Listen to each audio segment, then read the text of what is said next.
The teaser trailer for Fallout Season 2 has just dropped, and I think it's way meatier than any of us were expecting it to be. We knew from the end of Season 1 and the very first poster for Season 2 that New Vegas was going to act as the backdrop for this latest run of episodes. And this is a pretty big departure from the first season, which, while referencing some of the older games and still being considered canon, didn't take place in one of their distinct settings entirely. This time around, though, we have a full game where that setting was key, where it had its own lore, its own characters that the new season is going to have to wrangle with. And already from the 2.5 minutes that we've seen of the new season so far, it's clear just how many familiar faces and familiar locations from the game are going to show up in this latest season. However, you might have missed some. There were so many details just lurking in the background or very quickly shown on screen that you might have completely missed. So with that in mind, I'm Josh, and let's run through some of the New Vegas details that you might have missed in the trailer and what they all mean. Alright, first up, we need to talk about Novak. If you don't know, Novak is a settlement that you stumble upon early in the New Vegas game. You'll know when you're there because you'll notice the iconic dinosaur that you can enter that's just standing there in the trailer. In the game, this dinosaur is occupied by two snipers, Manny and Boone, the latter of which you can actually take as a companion, though this time around it seems as though Lucy is occupying that spot to rain down a barrage of bullets on unsuspecting enemies. Though it's probably no surprise that Novak is showing up in the series. After all, it is one of the most identifiable locations in the original game. It has had some interesting changes since the timeline that the game is set in. After all, we do know that Season 2 of the show takes place about 15 years after that original game ended. So while we will see a lot of familiar things, there's no guarantee that they're going to be exactly the same as we remember, even accounting for the many endings that you could get in that spin-off. So this time around, Novak doesn't look like the community hub that it once was, with a bunch of people passing through and many mainstays, including store owners and medics. It's the scene of an action sequence in the show, clearly, but why and who is involved? Well, if you actually look closely at this specific shot in the trailer, you might see that. Hang on, I actually need some bigger glasses for this, 1 second. Ah, that's a bit better. Yeah, if you look very closely in the background, that, to me, that little piece of signage that is up on the wall, it looks a lot like the symbol of the Great Khns. Now, we don't know for certain that this is the faction that Lucy and the Ghoul are attacking in this scene. The fact that their posters and their signage is up around the community where it wasn't before does indicate that they're going to be involved in Novak in some way. And there was a slight Great Khns connection in the game. Manny, who I mentioned earlier, was associated with them, but they hadn't completely come to the town and taken it over like they seemingly have here. And if you don't know who the Great Khns are, they are a very important faction when it comes to the setting of New Vegas. Once upon a time, way back before the game even starts, the Great Khns were kind of the ruling faction within this area. Ultimately, though, after years and years of battle against the likes of Mr. House, who we'll get to soon, the NCR, who were mentioned in the first season of Fallout, and Caesar's Legion, again, we'll get to them soon, between all of these factions arriving in New Vegas, the Great Khns eventually got pushed to the fringes and were nowhere near as dominant as they once were. It looks then that this might have continued, with the Great Khns still being involved in the area, but being pushed further and further from where they used to operate. It's unclear as of now whether or not this faction will play a big role in Season 2, but like I said, considering their importance to New Vegas as a whole, it makes sense that we're going to see them in one form or another, even if they are a shell of their former power. I, like many others, are just absolutely buzzing to see Novak represented here, though, even if it is just for a scene or two, because, like I said, that is one of the most memorable parts of New Vegas, and I just want to see someone's head get blown up by someone in that sniper's nest. Now, I mentioned Mr. House just a few seconds ago, so let's dig into his character because he takes up a huge majority of the trailer that's been released so far.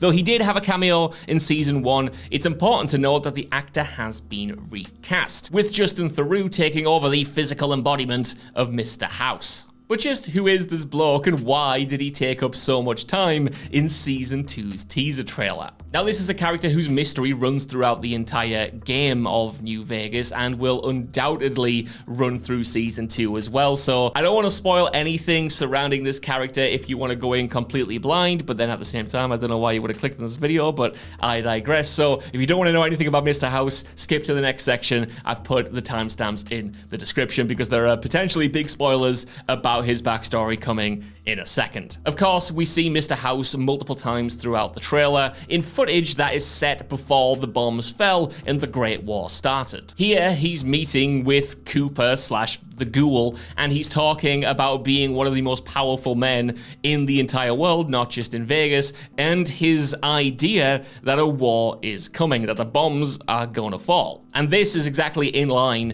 with his game counterpart as well.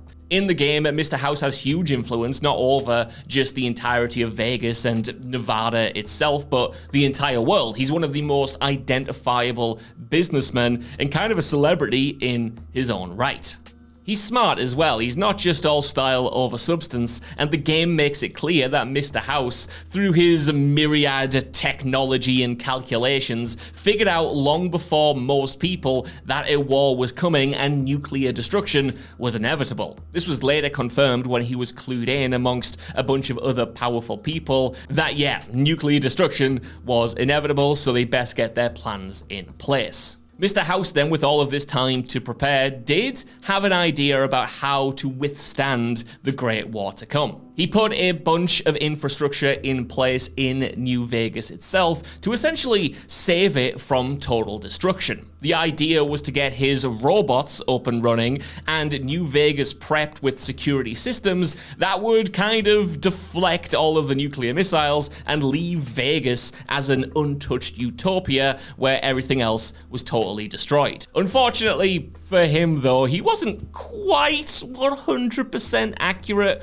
with his predictions. In fact, in the game, he was famously 20 hours off, which meant that while he got to put a lot of his plan into production, he couldn't quite get it to 100%. He couldn't quite live out that dream of Las Vegas being entirely untouched and him maintaining control immediately after the bombs. Still though, because of his planning, he was able to save Vegas from total annihilation, which is why in the current timeline, it still has power, it still has systems of control, it still has those robots that Mr. House set up, and of course it's still got class structures and shops and weapons vendors, and is just generally a bit more of a civilization than other areas across America. Now, at this point, though, you might be wondering, how can Mr. House be involved post-war if he was there in the flesh talking to the Ghoul pre-war? You might think that, yeah, maybe like Cooper, he's a ghoul,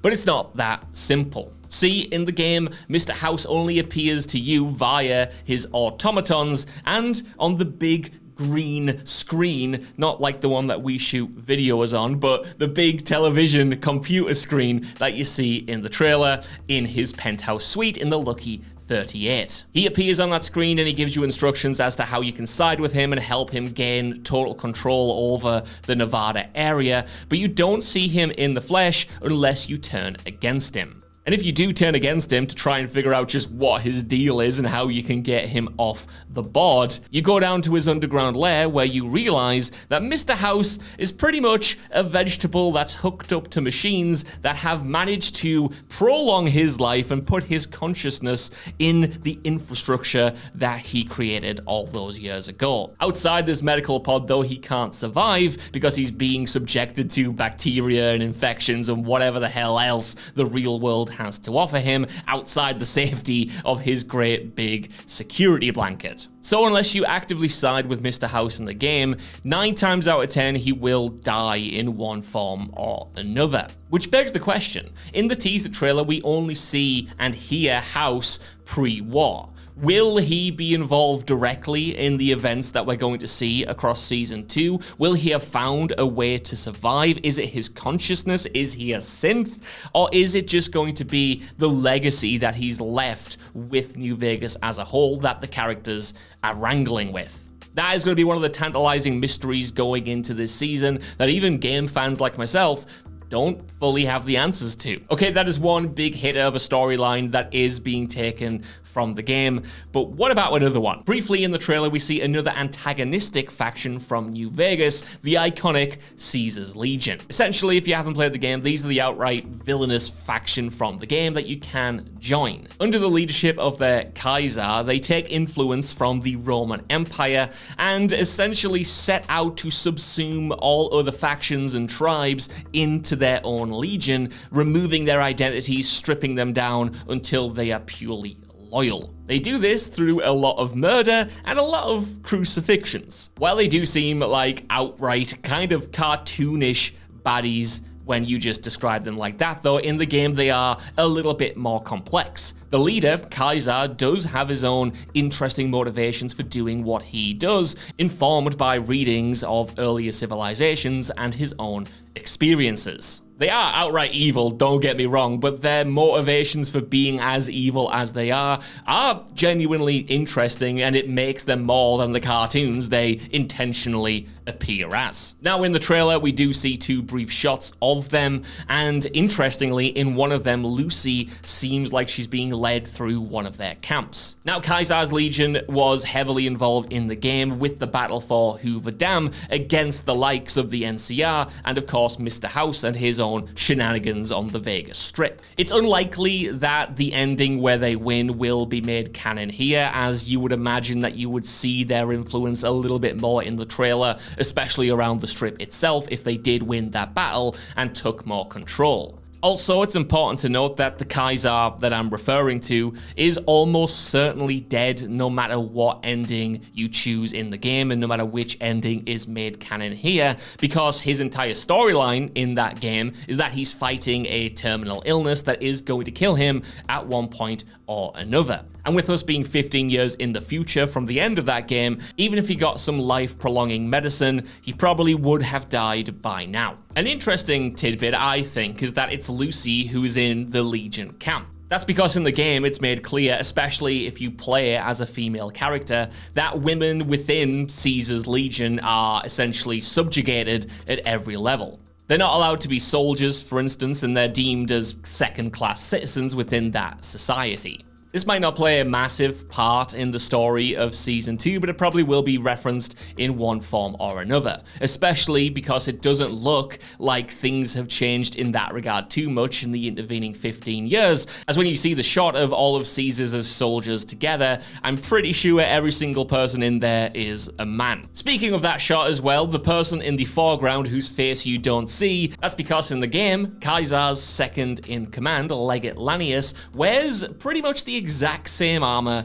that we see here, and the dead giveaway are the spikes on the shoulder plates. Some people are thinking this might be the Legate from the game, who in one very rare ending can survive and retreat with some of the members of the Legion in tow, but more likely it's probably that this is just another Legate that has inherited the title and the armor and is at the forefront of their battles. I'm really excited to see what happens with the Legion in this season because, as it's explicitly stated in the game, without Kaiser's control, they could become something completely different. They could devolve into those most heinous aspects that I described earlier without the overarching ideology that he was pushing. This might be a very different Caesar's Legion than we're used to seeing from the game, and it might have evolved in good ways or bad ways. I suppose we'll see. All right, let's talk about New Vegas itself outside of the factions and some of the iconic locations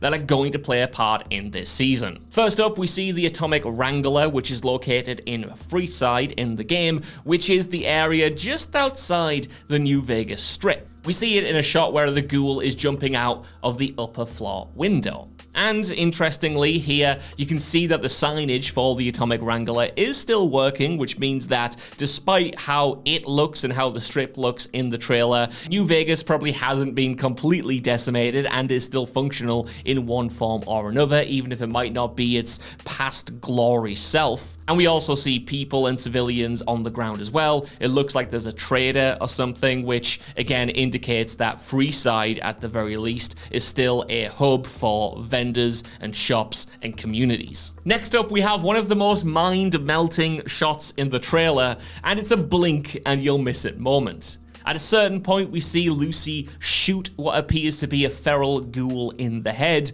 but it's not just any feral ghoul. It looks like they are styled on the Kings from the New Vegas game. And the Kings in the New Vegas game were another of its many memorable factions. This time around, they were styled as greasers, with the leader of the faction, the King himself, being styled on the works and the mannerisms of Elvis Presley. Though they did have the capacity to be bastards, they were kind of low-level mobsters that did help certain people within Freeside. In fact, one of the Kings' defectors plays a role in their storyline in the game, where you have to chase down a character called Pacer, who has been going against the King's wishes and trying to incite violence between the many factions within Freeside itself. And Pacer is worth mentioning here because if you look at the trailer, it seems as though this ghoul that is being shot has the exact same striped shirt that Pacer dons in the game, which is more unique to him than the outfit of the other Kings. Now, is this just going to be that character ghoul-ified? I don't know, probably not. It's probably more of just a visual reference, but I don't think its inclusion in the trailer and the obvious appearance and similarity to the Kings, the faction, will be completely ignored. I do think we'll at least get a hint of what happened to the Kings, whether they're still in Freeside, whether they splintered off, whether some of them became these murderous ghouls or what, but I can't imagine them playing a massive role in the story. Still, it would be great to see them, especially because, in my opinion, you can't have the New Vegas setting without an homage to the likes of Elvis and the stylings of that era. Generally, most of the casinos are accounted for in the Vegas Strip as well. We, of course, have the Lucky 38 that we see. We see Gomorrah and we see the Tops. There are a few others from the game that I don't think we see unless I need to comb through frame by frame yet again, but I imagine they will be present in the finished product unless they have been destroyed or gone under or what have you. Like I said, a lot can change in 15 years. Okay, we've got two more things, one including another direct character that is being taken from the New Vegas game. You might have noticed this little robot with a cowboy hat and face as an avatar on its screen, and this to New Vegas players would be an absolute mind-melting cameo. That's because this robot is called Victor, and he's actually the one who helps save you when you're shot in the head at the start of that game. He works for Mr. House as well, but unlike Mr. House's other servants and his other robots, he does operate semi-independently. Where the others seemingly share some kind of conscience for the most part, Victor is allowed to operate outside of the strip and even has a house at one point in Good Springs. It's going to be interesting then to see if this is more than just a quick cameo or whether Victor is going to play a bigger part in Season 2's story. If his connection to Mr. House is going to act as that gateway and that in to getting into the Lucky 38 and kicking off the story between the Ghoul and Mr. House. Either way, as a longtime fan of this series and as a huge fan of New Vegas, it's absolutely crazy to see this character in live action. Okay, lastly, I've actually saved a major faction for last, and it's notable by their omission rather than their inclusion in the trailer. I've mentioned a few times now that the NCR, the New California Republic, plays a major role in the setting of New Vegas. They are the ones in direct conflict with the Legion in their battle for power over the setting and Hoover Dam specifically, and are generally the good guys of the game, though that term is not as straightforward as it usually is in a game like New Vegas. Still, their presence is absolutely felt across the Mojave in that title, so their absence in the trailer is intriguing. Now, that's probably because, as established in Season 1, Shady Sands, which is the epicenter of the new Californian Republic, was nuked. It was blown entirely off the map. We were then told that the remaining NCR soldiers and officers were trying to rebuild in LA. Obviously, the nuking of a setting as big and as integral to the overall mythos as Shady Sands is a pretty big thing, and it would be unsurprising then to have the effect of pulling out the NCR from Vegas. Something much bigger is happening back home, and maybe that's the reason why they're not really seen in this trailer. Even if it's revealed that the NCR's ending was canon, it wipes the slate clean and kind of gives the writers a justification for pulling the NCR out and not having them be a major presence in this season. Still, I can't imagine that we won't see any NCR presence at all, just it might not be as overpowering as it was in the game, even before you factor in their ending. Whew, okay, I think that's it. That might be every detail. Of course, we've completely overlooked the death claw right at the very end, and it looks like that's happening on the strip, which we never saw in the game, but maybe it's not, maybe it's in the quarry. I don't know, I need you guys to help me out, because I am but one man. Are there any details that I missed here, and do you think there are any other meanings to the details that I have talked about in this video so far? Do you think I'm completely off base, and does stuff like the Kings mean something entirely different? Let me know, and while you're down there, could you also give us a like, share, subscribe, and head over to What Culture, or click on this video right now for another video that is probably more coherent than this. Until next time though, I've been Josh, and I'll see you soon. God bless New Vegas.